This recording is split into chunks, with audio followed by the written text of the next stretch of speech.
Now when it comes to the Kaaba, the main point that we try to communicate is the following. In Islam or in the Quran, God teaches that if all mankind and if all the jinn combine to sin and move away from God, then God doesn't lose one atom's worth of his kingdom. And if mankind and jinn combined to dedicate every second of their life to prayer and to worship of the one God, then God's kingdom doesn't gain one atom's worth as well. What does this philosophy teach you? It teaches you that God is not in need of you, or your practices, or your worships, or your prayers. You are in need of these practices and these worships.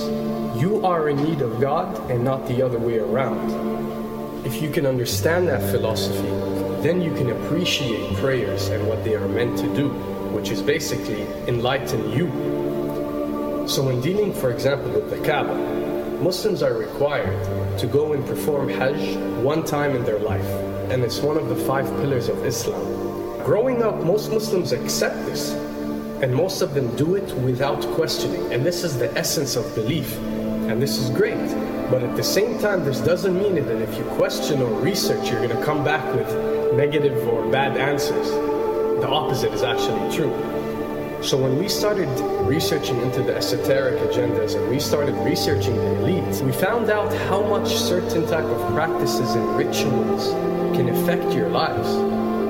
So when we went and placed this on Islam, we developed an even deeper respect for this religion and a far deeper respect for God and the creator of us. So when you go to the Kaaba and you circle around it 7 times, the essence of this worship is not that you are worshiping a stone, or that you are worshiping a house, or that you are worshiping a Kaaba. The Kaaba is merely the focal point or the centerpiece that all Muslims have to unite and focus their energy and prayers towards in a practice that is actually worshiping God.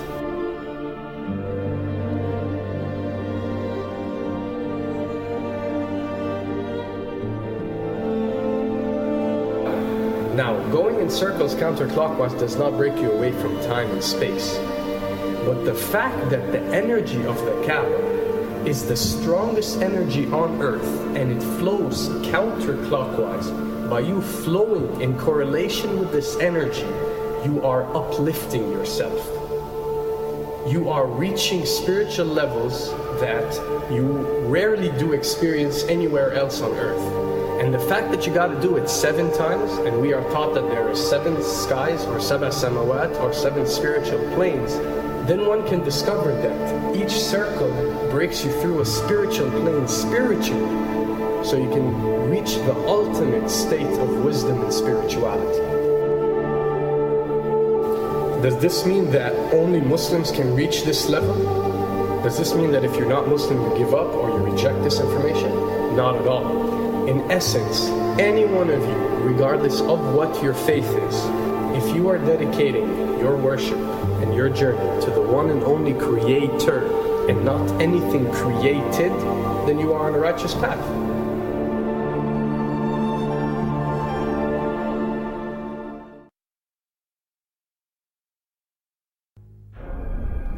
To begin with, the significance of 911. What you have to understand, and what we are trying to explain, is that when dealing with extra dimensions, or when dealing with beings from extra dimensions like jinn, for example, or when dealing with the Illuminati, or the elite, or people that follow a certain type of esoteric agendas, although me and you communicate through words and letters, they have chosen a different type of language. And this is a cross-boundary type of language. This is a language that goes across the boundaries, understood by all. And this is the language of numbers and shapes. And this is why whenever you do research about these groups, you'll find out that they practice something called sacred numerology and sacred geometry. What does this mean? It means that each number is given a meaning. Each shape is given a meaning. A meaning is communicated whenever a shape is presented or a number is presented by these specific groups. I'm not talking about random people or random groups. We're talking about specific groups that follow this type of agenda. When numbers are used, it signifies a certain type of meaning. When shapes are used, the same is followed. So, in their definition, in a numerological sense, 10 is the Alpha and the Omega, or the God. 11 is a step above God. 101 is a step above God. 911 or 911 is the skipping of God. It is the ultimate challenge. It is going from number 9, which has a specific meaning, to number 11 without going through 10. It's skipping God. So it's no coincidence that this event that we call 911 today took place on 911. It is the ultimate challenge. So now that we understood what 911 means, what other practice do we do that deals with 911? Calling a number whenever you are in an emergency. Now, creating an institution that helps people whenever they are in need of help and whenever they are experiencing an emergency is fine. There's nothing against it. There's no religion, there's no logical person on earth that will tell you this is wrong. But when you understand how sinister these elite are and the way they work on a level that's way beyond what you think. So the fact that when you're experiencing an emergency or when you are in need of help, you have to pick up a phone and dial 911, which is the ultimate numerological definition of skipping God, then you'll understand how these people work.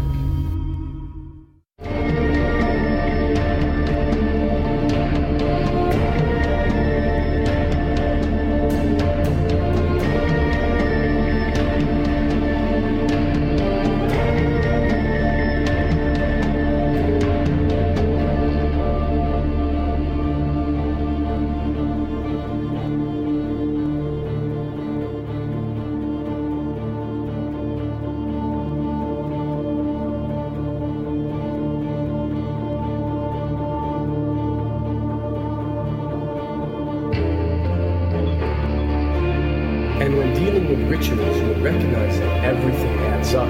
For something to be a ritual, everything has to be in place, everything has to be perfect.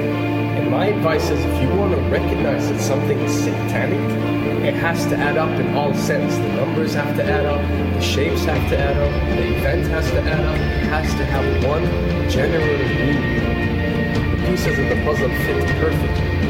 That's when we recognize when something is ritualistic or satanic.